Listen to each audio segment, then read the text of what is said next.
Igicamunsi cyiza cyo kuri tariki ya 14 ukwezi kwa kabiri 2026 ndibaza yuko mudukurikiye muri mu bice bitandukanye mu Rwanda no hanze y'igihugu cy'u Rwanda ariko by'umwihariko mu karere k'ibiyaga bigari. N'amakuru akomeye kandi atunguranye, biravugwa yuko Eric Prince byari bimaze iminsi bihiswa bivuga ko yaba yarafatiwe mu mujyi wa Uvira muri Kivu y'Amajyepfo.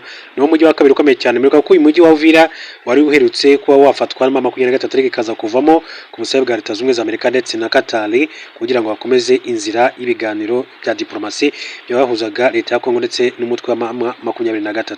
Hanyuma rero bikavuga yuko Leta ya Kongo nyuma yaho isubiriye muri uyu mujyi wa Uvira yaje no koreza abacansho, byaje no gutuma Eric Prince aza kujya muri uyu mujyi wa Uvira. Byaje kuvuga ko rero yamaze gutabwa muri yombi na 23 bigizwemo uruhare n'ubutasi bwayo bwaje gukora operation Karabutaka yaje gutuma rero mu by'ukuri umugabo aza gutabwa muri yombi. Ariko kandi hari amakuru atugezeho kuri Eric Prince mu mujyi wa Goma. Uribuka ko uwitwa Viviane Van de Per ni mukuru wa MONUSCO w'agateganyo ku munsi w'ejo bundi nibwo yageraga mu mujyi wa Goma azanywe n'indege ya kajugujugu aza kugwa ku kibuga cy'indege cya Goma. Hanyuma yaraje kugira ngo aganire na 23 barebere hamwe uburyo agahenge katangira kubahirizwa ku mpande zombi kugira ngo n'ibikorwa by'ubutabazi kandi bizashoboke, ariko kandi no kureba koko niba kiriya kibuga cy'indege cyazafungurwa.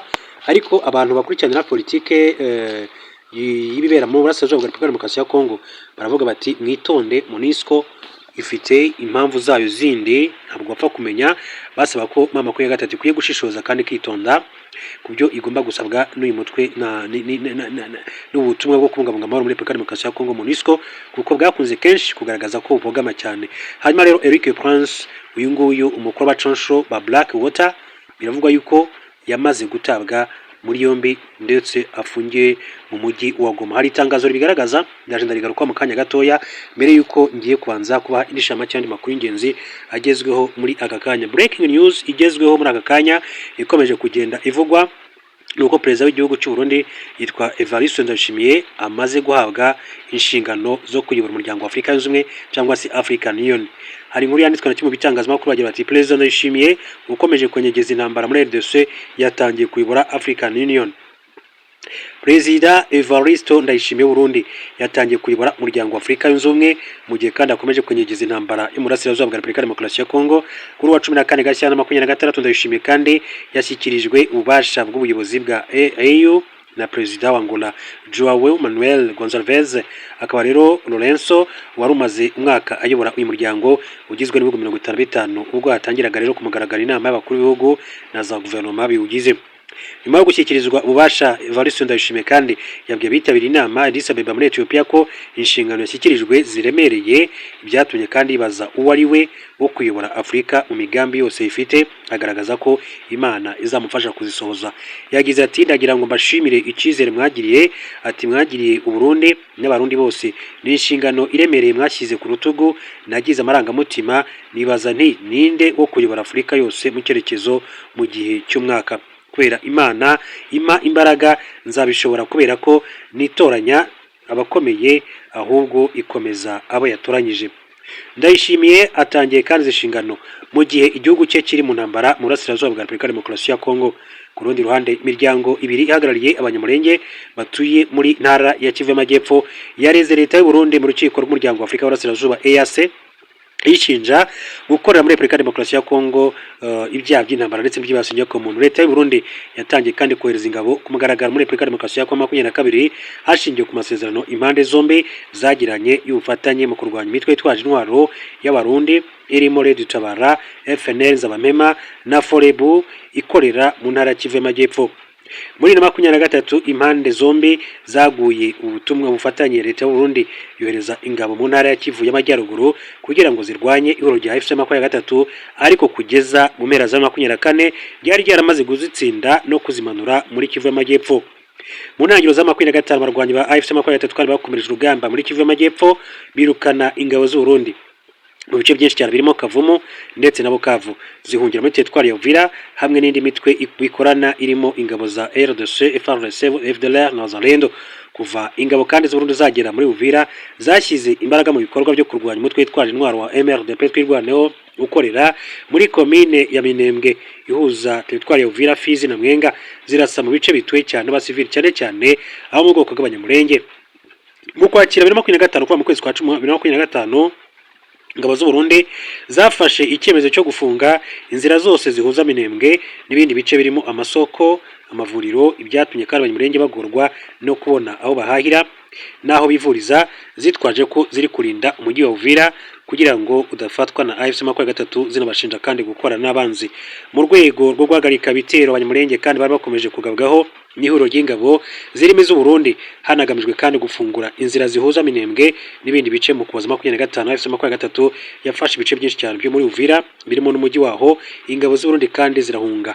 Nyuma yaho M23 kandi ivuye mu mujyi wa Uvira muri Mutarama 26 ingabo z'u Burundi za Repubulika Demokarasi ya Kongo zasubukuye ibitero mu bice byiganjemo abasivili birimo Minembwe ku itariki ya 13 Gashyantare, kandi zarashe mu bice birimo Karingi, Bidegu, Gitavi, Kalongi ndetse na Gakenke. Hanyuma kandi iperereza ryakozwe mu ntara ya Kivu y'Amajyepfo rigaragaza ko bitero n'imitwe ingabo zirimo iz'u Burundi yagabye muri Fizi, Uvira na Mwenga byapfirimo abasivili barenga 100 bikomeretsa barenga 350 hagati ya tariki ya 16 Mutarama na tariki ya 8 Gashyantare 2026. Mbere gato ko tujya ku nkuru yacu kuri Eric Prince, reka mbanze mbabwire iyi nkuru. Isi igeze aho amagara aterwa hejuru wese agasamaye. Uyu ni chancelier w'Ubudage. Chancelier w'Ubudage mu nama ngarukamwaka yiga ku mutekano yatangiye i Munich ku wa gatanu. Chancelier w'Ubudage yitwa Friedrich Merz yabwiye abayobozi barenga 50 bayitabiriye ko ibihe isi igezemo ibyo kuyoborwa n'amategeko mpuzamahanga ahuriweho biri kugera ku iherezo, ahubwo buri gihugu gikwiye kwirwanaho. Yavuze ibi ashingiye ku kuba muri ibi bihe kandi ubwigenge bw'ibihugu byinshi cyane by'Uburayi bwibasiwe no kuba ukwizerana hagati y'umugabane na Leta Zunze Ubumwe za Amerika kandi kuri kugenda kuyoyoka. Yagaragaje ko ari icyuho kinini cyane cyatewe na politiki ya Amerika ishyira imbere inyungu zayo gusa, guhonyora uburenganzira bw'Uburayi, ibibazo mu bucuruzi n'imisoro kandi igenda ishyirwaho ibihugu, ndetse no kuba nyakamwe byahawe intebe na leta ya Trump. Ibi byatijwe umurindi na Trump uherutse kandi gutangaza ko ashaka komeka Greenland kuri Amerika n'imisoro ikakaye ashyira ku bicuruzwa bituruka mu Burayi.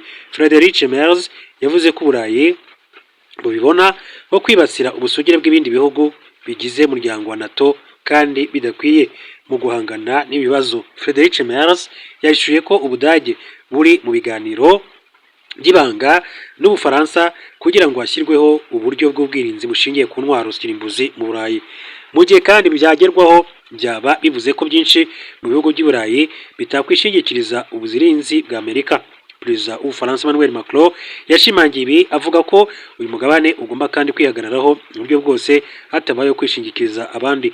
Friedrich Merz yavuze ko nubwo Uburayi kandi bwakwemera kugira ibyo bwigomwa bigoye cyane kwakongera kandi kubakwa icyizere hagati yabwo na Amerika. Ikaze rero nahoze mabwira ko mu minsi nk'itatu cyangwa 5 ishize havuzwe itabwa muri yombi y'uwitwa Eric Prince, umukuru umutwe w'abacanshuro ukorera mu Burasirazuba bwa Repubulika Demokarasi ya Kongo witwa Blackwater. Uyu ni umutwe wagiye ukora no mu bindi bice bitandukanye, wagiye wohereza ingabo zitandukanye mu bindi bice uretse mu Burasirazuba bwa Repubulika Demokarasi ya Kongo. Uvuga ko inshingano yabo ya mbere ari ukurinda ibirombe by'amabuye y'agaciro ndetse no gukomeza kurwanya umutwe wa M23. Hanyuma bivugwa ko uyu mugabo M23 yamaze kumuta muri yombi, ariko yirinze kubitangaza bitewe n'imbaraga afite uyu mugabo, ikindi kandi bitewe n'ubufatanye asanzwe afite na Leta Zunze Ubumwe za Amerika. Ikindi gikomeye ni MONUSCO. Bivuga ko uyu Vivian Van Pel yaje hari igoma mu byari bimuzanye. 1 harimo ikibazo cya Eric Prince. 2 harimo ikindi kibazo kijyanye n'ibikorwa by'ubutabazi hariya muri biriya bice no kurebera hamwe uburyo agahenge katangira kubahirizwa, ndetse n'uburyo iyi MONUSCO ariyo yahawe inshingano zo kubahiriza agahenge, kubera yuko nko mu bice bya Uvira aho M23 yari yafashe ariko ikaza kuvayo bigizwe muri Leta Zunze Ubumwe za Amerika. MONUSCO risabwa ko ikwiye gukomeza gucunga umutekano w'abasivili kugira ngo badakomeza kwicwa n'iyi mitwe cyangwa se na coalition, kuko niyo yakomeje kugenda igaba ibitero bya za drone n'indege za Sukhoi 25 byagiye byibasira ibice bituwe n'abatutsi cyangwa se n'abakongomani bavuga ururimi rw'ikinyarwanda muri Burasirazuba bwa Repubulika Demokarasi ya Kongo. Bivugwa ko rero mu by'ukuri Vivian Van Pel yaje kugaruma M23 mu kurebera hamwe uko hakomeza ibiganiro hagati y'impande zombi bireba kugira ngo uyu mugabo witwa Eric Prince arekurwe bitamenyekanye, bidashyizwemo itangazamakuru ko yatawe muri yombi. Ibi biganiro kugeza amagingo ngaya ntabwo twamenya umusaruro bivuyemo, bitewe n'uko nyiri mu ruhande rwose rwabihishe. Ntabwo mama 23 ishaka kubitangaza, bitewe navuze ko imbaraga uriya mugabo afite.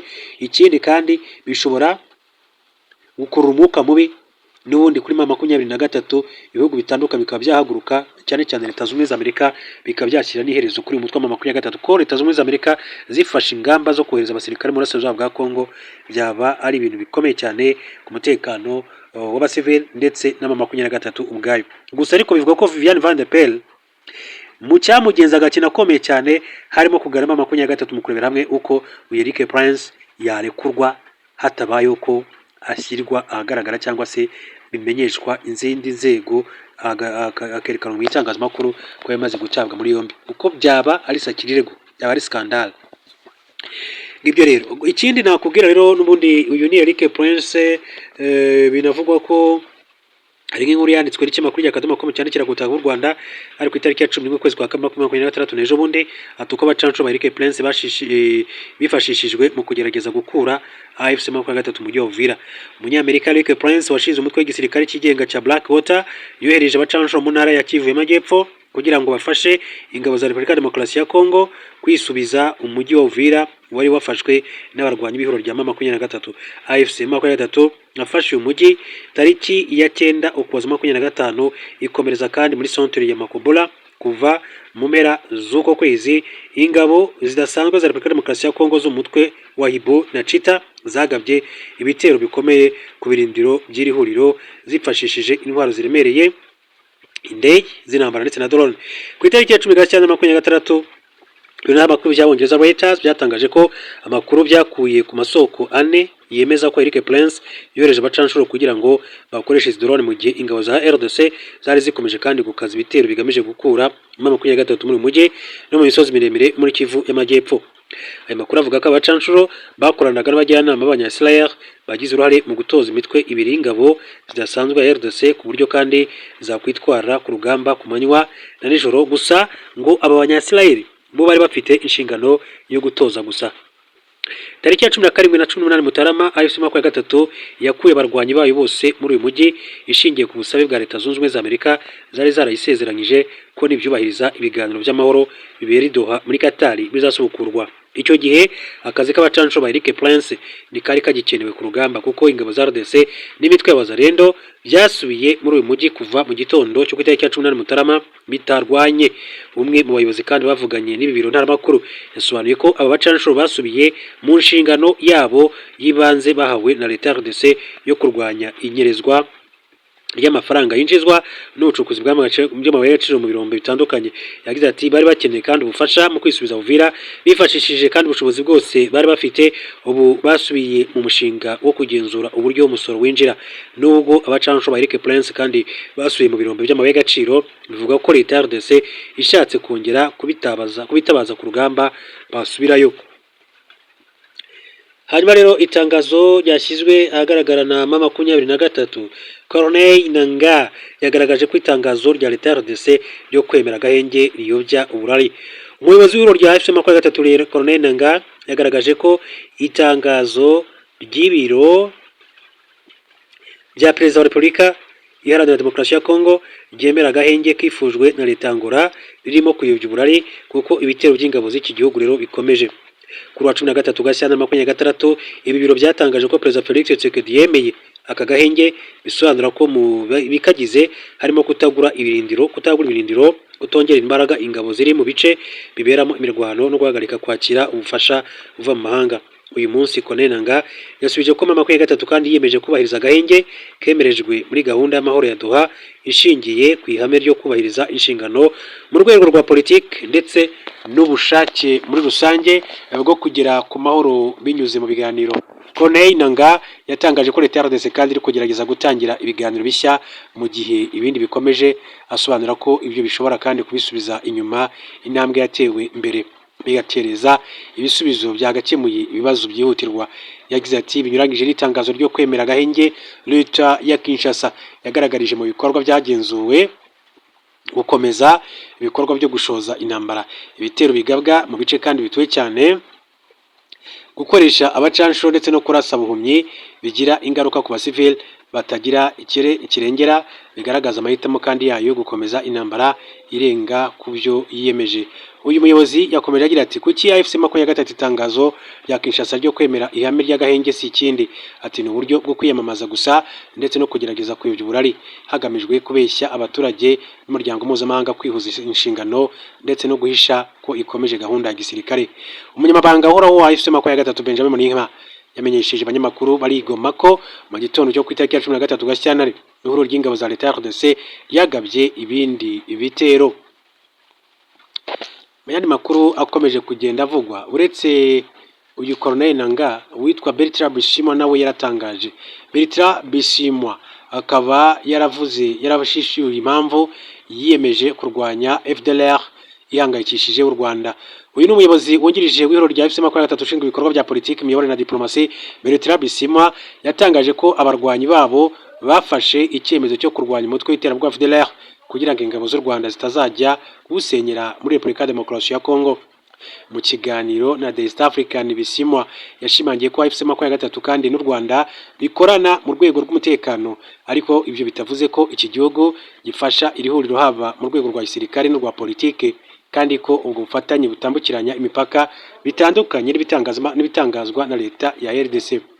Uyu munyapolitike yasobanuye ko impande zombi kandi zikorana kubera ko ari abaturanyi kugira ngo ingendo z'abanyarwanda n'abanyekongo kandi bambukiranya umupaka barimo abacuruzi zigende neza no mu gukumira ko FDLR yakwambuka umupaka wa Repubulika ya Demokarasi ya Kongo igatera u Rwanda.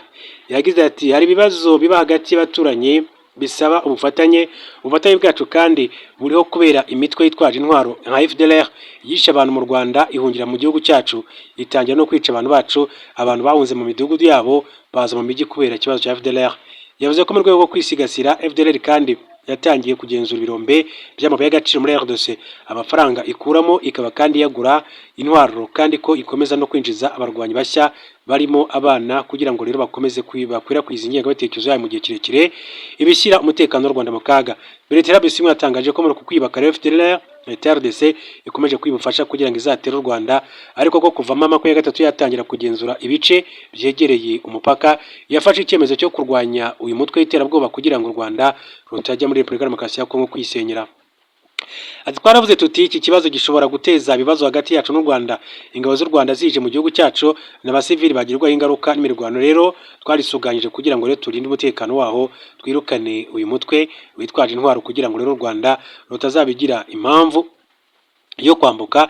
Iki kibazo kandi cyagombaga gukemurwa na leta ya Kinshasa, ariko iyo tubikora tuvugwa nabi. Umuyobozi wungirije wa AFC-23 yasobanuye ko byari ngombwa ko bafata ingamba zo kurinda umupaka uhuza n'u Rwanda kugira ngo ubuhahirane bukomeze hagati y'abaturage b'impande zombi. Ati